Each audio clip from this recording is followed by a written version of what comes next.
হ্যাঁ, orange আলোবাড়ি road জংশনে আমরা আছি এখন। হ্যাঁ, লাগো এখন কৌশিকটা কই আমাদের, কৌশিকটাকে দরকার আমার ছিল।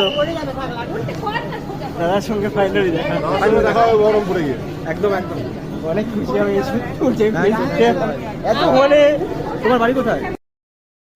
ফাইনালি ট্রেন ব্লগার কৌশিক দাকে দেখে আমি এতটাই যে এক্সাইটেড হয়ে পড়েছিলাম বলার বাইরে। কি বলবো কি না কিছুই আমি বুঝতে পারছিলাম না। আজ এই সেই কৌশিকদার সঙ্গে আমার দেখা হয়ে গেল, যার ভিডিও আমি অনেক বছর ধরে দেখছি। কৌশিকদার গলার সাউন্ড, ভয়েস আমার পুরা মন ছুঁয়ে যেত। ফাইনালি সেই কৌশিকদার দেখা পেলাম। দাদাকে অসংখ্য